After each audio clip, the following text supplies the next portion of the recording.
A thread by Shylock Holmes. Evidence suggesting voter fraud in Milwaukee. A thread.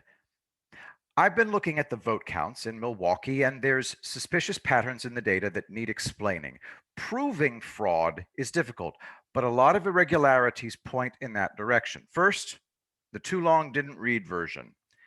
One, Democrat votes started increasing massively relative to Republicans after Tuesday night counts. This can't be accounted for by explanations like heavily Democratic wards voting for, reporting later. When we look at the changes within wards, 96.6% of them favored the Democrats. Two, Democrats also improved massively against third-party candidates. But Republicans and third-party candidates are similar to each other.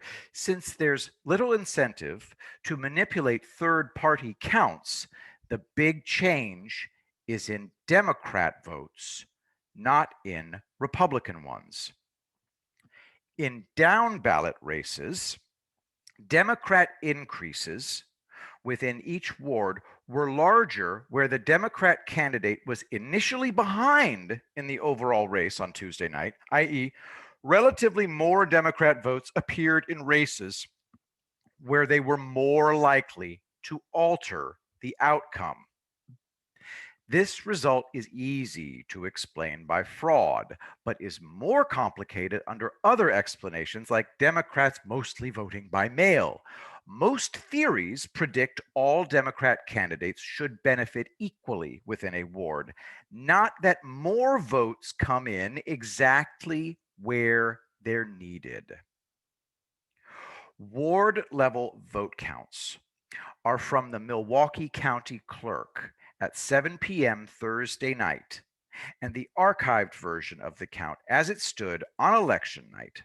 Links in the thread, countymilwaukee.gov, and then an archived version at archive.org. This idea came from Toad Spotted on Twitter, at Toad_spotted. I'm considering presidential, Congress, state Senate, and assembly races. One way to look at the effect is to compare the percentage increase in votes for Republican candidates versus Democrat candidates within each ward after election night. Okay, so are we following here? We're talking about counting that took place after election night was over, and they're comparing the relative increases for Republicans versus Democrats within a specific area. Okay, so they're not saying, okay, this area was Democrat, this area was Republican. They're keeping it within the exact same area. E.g., suppose the Democrat candidate votes went up 200% from initial count to Thursday night. How much did Republican votes go up? If the distribution of votes before and after is the same, the percentage gains for each group should be similar regardless of who was ahead. This is different from candidate totals in the state changing as different reports come in from other parts of the city. Rather, we're testing whether the same ward should continue to find the same distribution of votes before and after Tuesday night. If the distribution is the same before and after, roughly half the time, the Republicans would get unlucky in early votes and later improve their position regardless of if they ultimately win or lose. Around half the time, Democrats should increase their votes by more. Instead, the Democrat candidate vote increases relative to the Republican candidate a crazy fraction of the time. The variable is percentage increase in Democrat votes for that ward, i.e., percentage change from Tuesday night to Thursday night minus the percentage increase in the Republican vote. So, a value above zero means that Democrat totals went up more than Republicans in that ward or race. A value of 500 means that the Democrats went up 500% in excess of the Republicans. E.g., D votes grew by 600%, R votes grew by 100%. Here is a graph of the histogram. All right, so let's get me out of the way so you can see the whole histogram. All right, so I'm going to just do this real clear. You see an enormously right skewed distribution.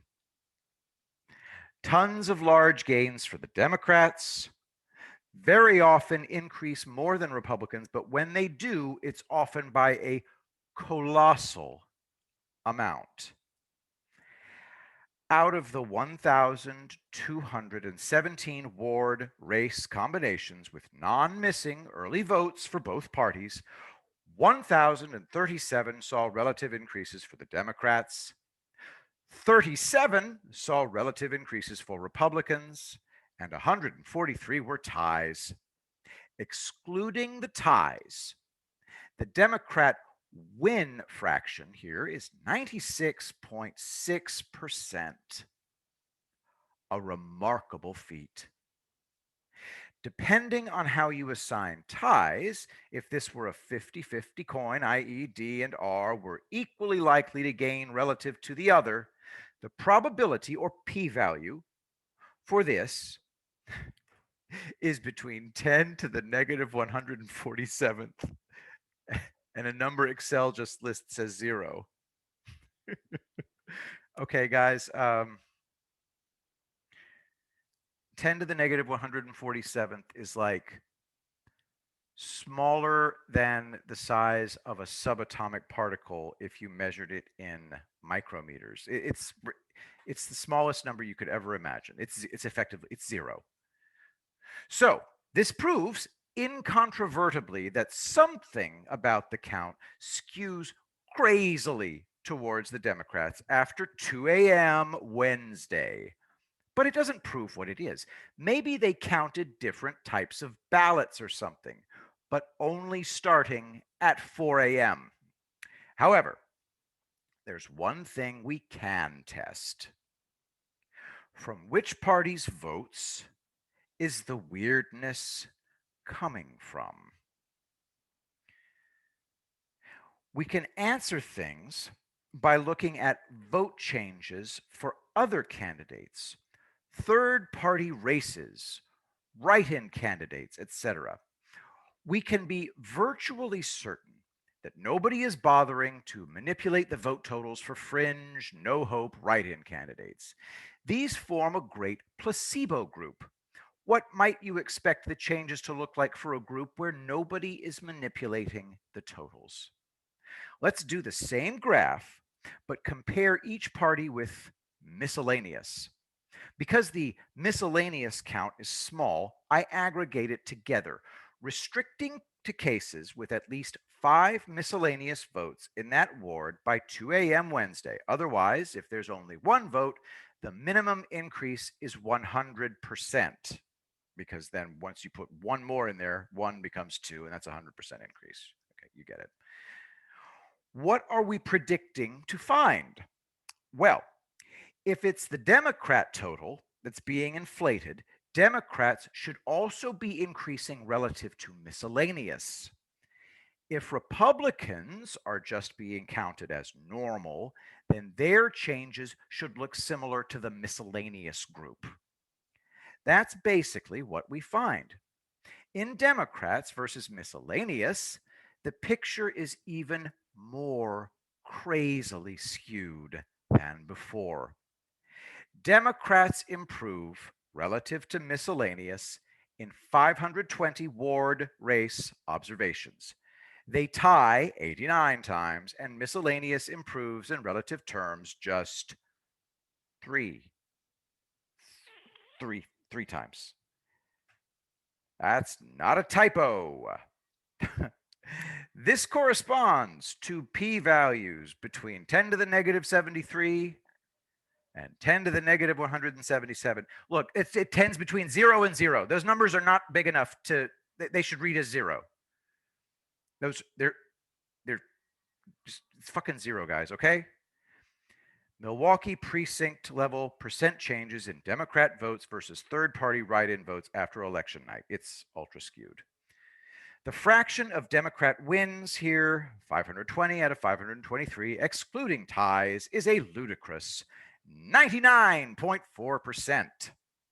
So, how do Republicans compare with miscellaneous? While they're not exactly the same, they're far closer to each other than either is to the Democrats. Other than a few outliers, as miscellaneous has very few votes in total, the distribution is fairly symmetric around zero. Look at this. Look, there's your zero. The distribution, look at that distribution, okay? Look, we're going to compare that to this distribution, okay? Do you see this? Republicans improve relative to miscellaneous 179 times. Miscellaneous improves 251 times, and there are 74 ties. The p-value you get depends greatly on how you allocate the ties. Give them to m, and it's 10 to the negative 11th. Give them to r, and it's 0.55, almost exactly chance, 253 versus 251. This 10 to the negative, even 10 to the negative 11th, when you compare it to 10 to the negative 177, it's ridiculous. Excluding ties, the Republican win percentage is 41.6%. So, under some measures, they look slightly worse, but this is affected by questions of rounding and the small vote totals for miscellaneous. What's incontrovertible is that Democrat looks wildly, wildly different from either of them. This is exactly what we'd predict if votes before looked like votes after, which for Republican versus miscellaneous, they do. This is also inconsistent with the driver being something Trump did, like telling all of his supporters to vote in person. If so, why do changes in miscellaneous votes look about the same?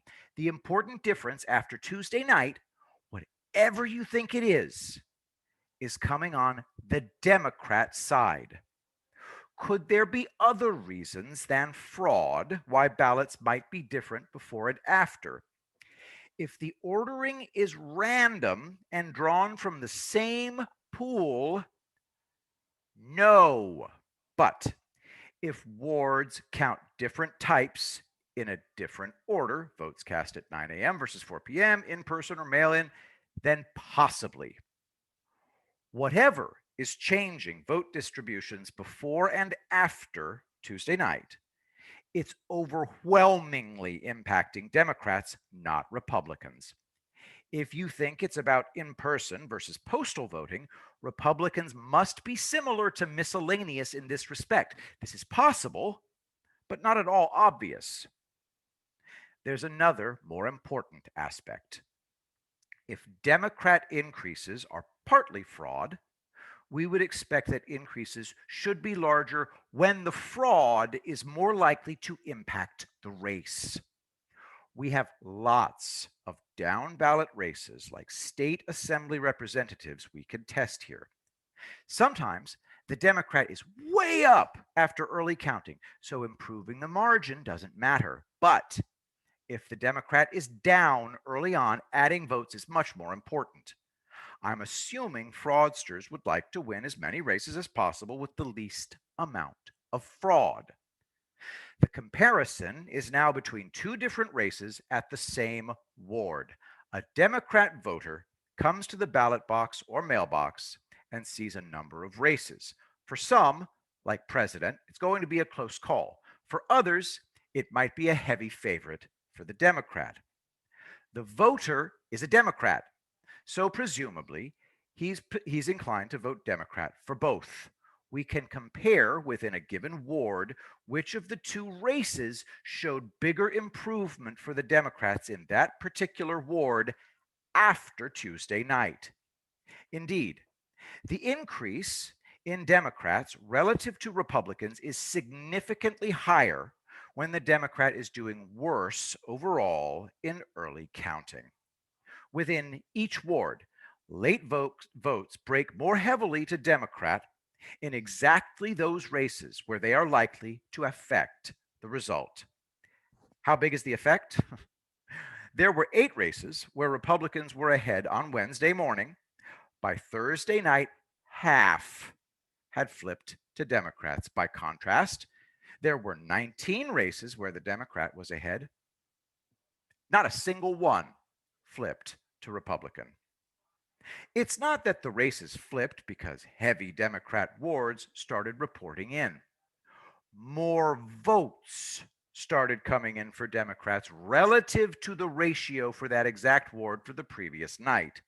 The votes also skewed more for races that Democrats looked like they might lose, which is surprisingly hard to explain with common explanations for why Democrats pulled ahead overall. E.g., mail in ballots are counted late, and these are more heavily Democrat. In general, this does not explain why some races later skew Democrat more than others.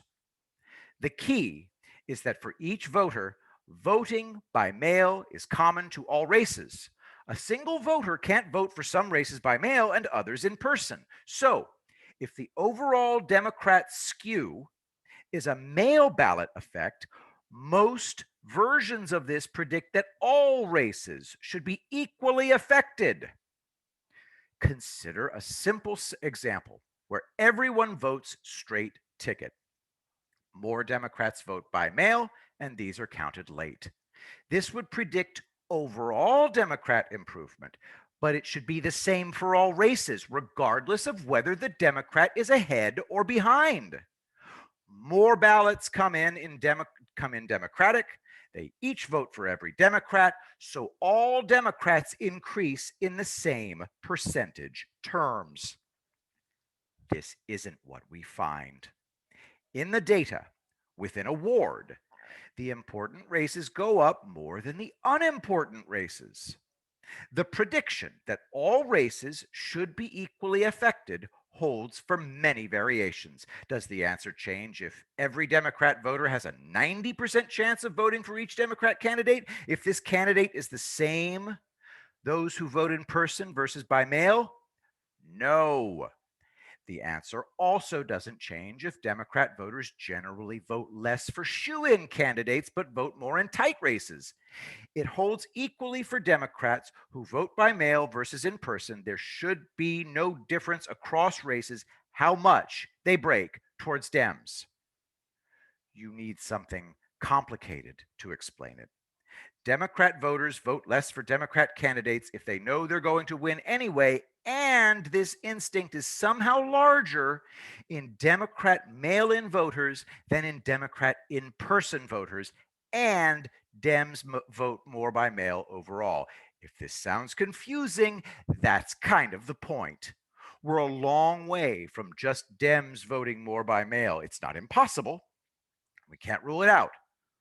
But if it's about mail in ballots, there must be some difference within Dem voters between mail versus in person. Races swung more towards Dems exactly where the Dems were down on Wednesday early morning. To explain this with mail in ballots needs a very complicated story.